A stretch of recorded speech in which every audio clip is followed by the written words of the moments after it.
Now, in this part, it's going to show that there's a contradiction whenever it comes to, the tolerance of other religions when it comes to Islam.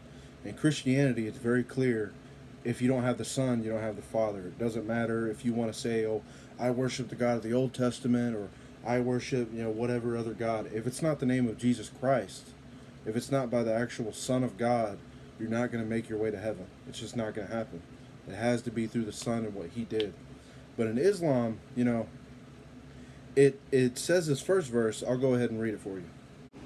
Those who believe and those who are Jews and the Christians and Sabians, any who believe in God and the last day and act righteously will have their reward with their Lord. They have nothing to fear, nor will they grieve. Now, in that verse, it's saying that it's tolerable that basically anybody who believes in God, in the end, they have nothing to fear, nor will they grieve. That sounds great, right? That's until you go later into the Quran and read this next verse. Whoever seeks other than Islam as a religion, it will not be accepted from him, and in the hereafter he will be among the losers. Now, that's kind of a weird translation. I'm not going to lie. I just bought this book off of Amazon.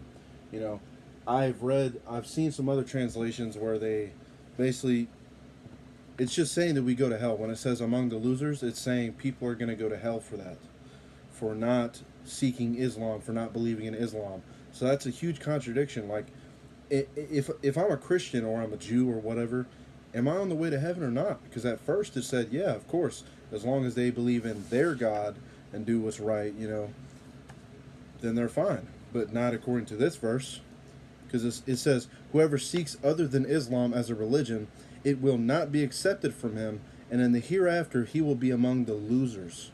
It will not be accepted from him. Okay? So it'll say that part, but then when you go again to later on in the Quran, it's going to say what it said in the first verse. So it's just jumping back and forth.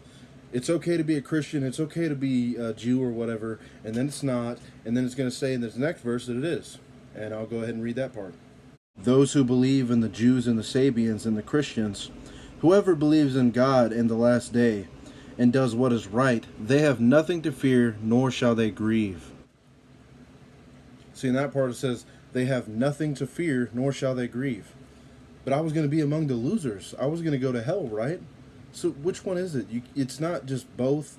And honestly, I think what happened is he just forgot that he said that it was wrong. You need to follow Islam, because he couldn't read, he couldn't write, he was really illiterate.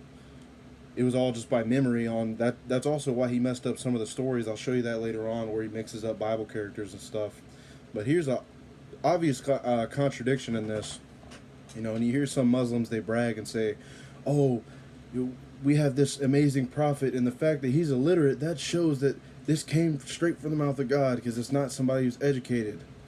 Well, clearly, it's not, because it's showing a huge contradiction. Me as a Christian, am I going to heaven or am I going to hell? Why can't I just get a clear answer out of that? You get clear answers out of the Bible, because the Bible's the truth.